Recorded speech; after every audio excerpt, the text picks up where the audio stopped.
प्यारे बच्चों, कल हमने विशेषण पढ़ा था और विशेषण के चारों भेद भी हमने पढ़े थे, जिनमें से आखिरी था जो वो सार्वनामिक विशेषण था। हम उसकी परिभाषा, उदाहरण सब जान चुके हैं। आज हम पढ़ेंगे सर्वनाम और सार्वनामिक विशेषण में अंतर क्या है।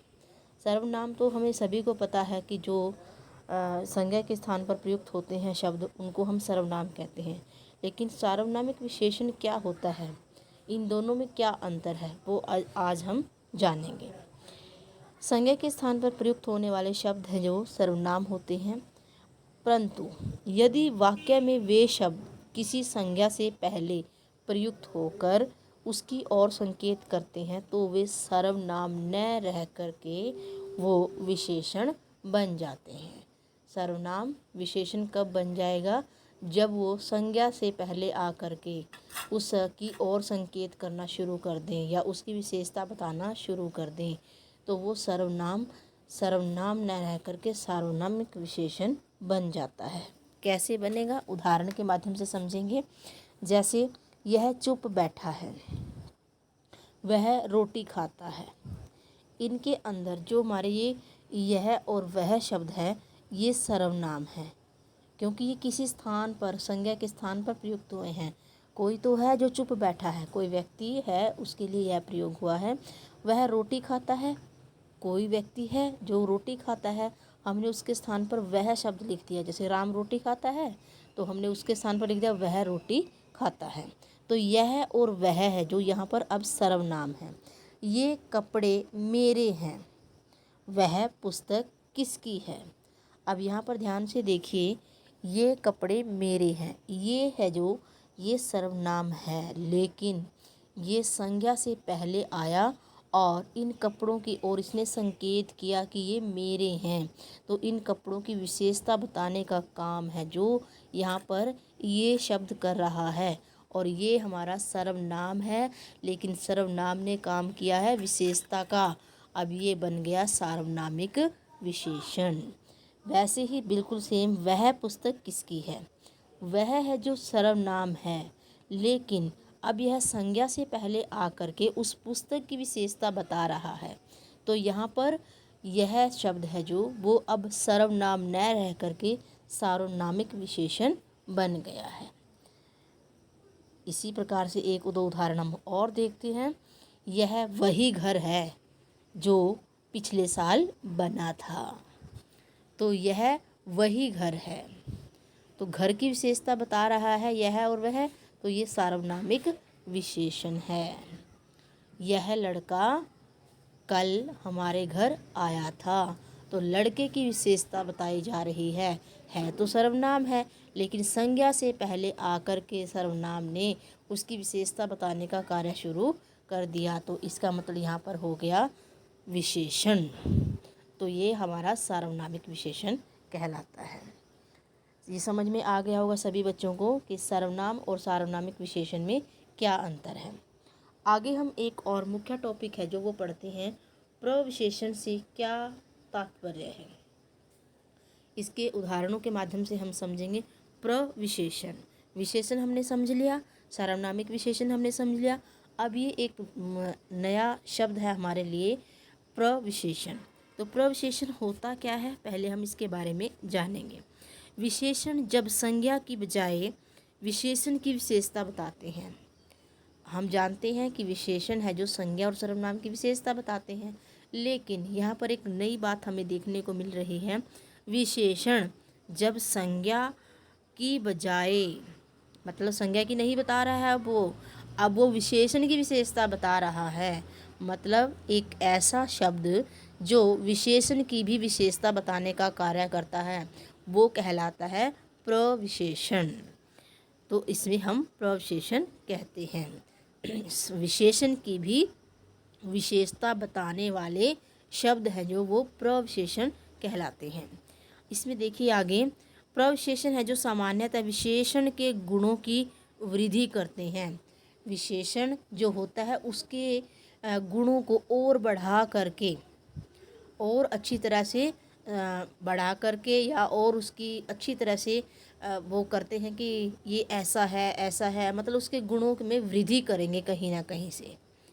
ठीक है, तो ये हमारा प्रविशेषण होगा। जैसे सरला बड़ी चतुर है, हमें पता है कि सरला चतुर है। अब चतुर है जो, लेकिन वो बड़ी चतुर है। अब चतुर तो अपने आप में विशेषण है, लेकिन जब हमने इसके सामने बड़ी शब्द लगा दिया, इसका मतलब क्या हुआ, वो चतुर शब्द है ना, जो उसकी भी विशेषता बताई जा रही है। बड़ी मतलब ज़्यादा, वो और भी ज़्यादा चतुर है। आगे देखिए, यह समस्या अत्यंत जटिल है। समस्या है जो मुश्किल है, लेकिन अत्यंत बहुत अधिक हो गया।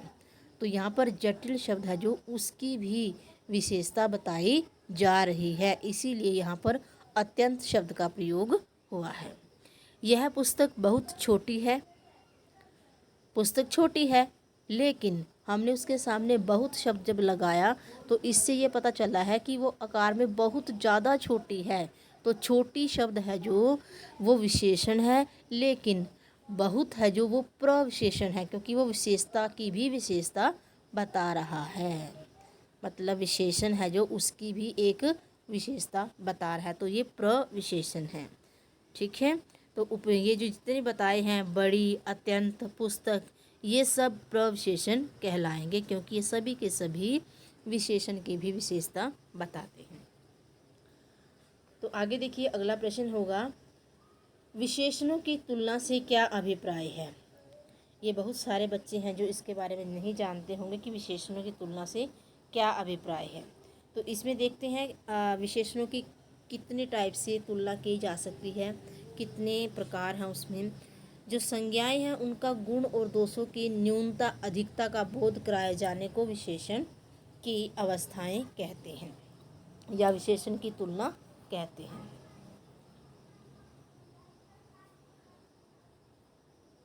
इसमें देखिए, मूलावस्था, जिसमें सबसे पहले होती है मूलावस्था।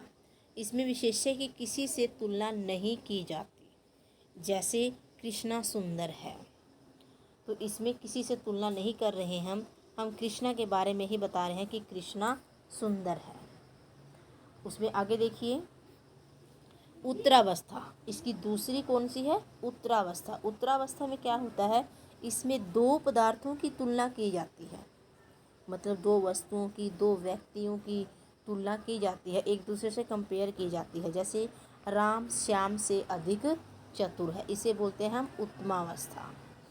मतलब पहले से दूसरे की तुलना की जा रही है। आगे हमारी तीसरी अवस्था है उत्तमावस्था। उत्तमावस्था हो गया बच्चे उत्तम।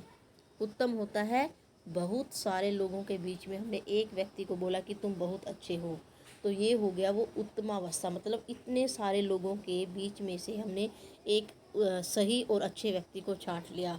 तो यहाँ पर हमें समझ में आ गया कि उत्तमावस्था है जो, इसमें एक की तुलना दो या दो से अधिक वस्तुओं से, व्यक्तियों से की जा सकती है।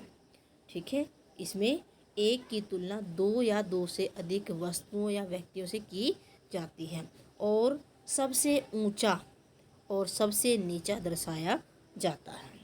जरूरी नहीं है कि इसमें अच्छी बातें ही बताई जाएंगी, इसमें अवगुणों के बारे में बता सकते हैं, गुणों के बारे में भी बता सकते हैं। जैसे राम अपनी श्रेणी में सबसे चतुर है, तो राम अपनी कक्षा में सबसे चतुर है। अब देखो, कक्षा में 40 बच्चे भी हो सकते हैं, 30 बच्चे भी हो सकते हैं, तो राम को हमने सबसे अधिक चतुर बता दिया, तो यहाँ पर उत्तमावस्था हो गई। हम इंग्लिश में भी करते हैं, इसमें डिग्रीज होती है, सुपरलेटिव कम डिग्री होती हैं, वो उनमें हम 3 श्रेणियों में उनकी वो करते हैं, तुलना करते हैं। वैसे ही हिंदी में भी होता है ये। तो आगे देखिए बच्चे, इसमें तीनों अवस्थाएं हमने पढ़ ली हैं, मूलावस्था, उत्तरावस्था और उत्तमावस्था। मूलावस्था में एक व्यक्ति के बारे में ही बताया जाता है कि तुम ये हो, तुम सुंदर हो, तुम चतुर हो, तुम बलवान हो, इसमें किसी के साथ उसकी तुलना नहीं होती है। और दूसरा होता है जो, उसमें उत्तरावस्था में दो व्यक्तियों के बीच में तुलना की जाती है। जैसे श्याम राम से सुंदर है, सीता गीता से सुंदर है, दो व्यक्तियों के बीच में हो गई। अब तीसरा है उत्तमावस्था। उत्तमावस्था में क्या होगा, इसमें हम एक व्यक्ति की बहुत सारे व्यक्तियों से तुलना करते हैं, और उनमें से एक उस व्यक्ति को सबसे ऊंचा या सबसे नीचा दर्शाते हैं। तो ये हमारी तीनों तुलनाएं हो गई हैं। तो इसमें हमने एक दो करके दिखा रखा, जैसे निकट, निकटतम, निकटतर निकटतम, दूर दूरत्र दूरतम। तो इस तरीके से हम कर सकते हैं दूर दूरतम, ऐसे हम इनकी तुलना कर सकते हैं। तो ये आशा करती हूँ आपको वीडियो अच्छी लगी और आपको समझ में आएगा। तो जिस बच्चे ने इसको ध्यान से समझ लिया तो दोबारा समझने की आवश्यकता ही नहीं पड़ेगी। धन्यवाद। स्वस्थ रहें, मस्त रहें और पढ़ने में व्यस्त रहें।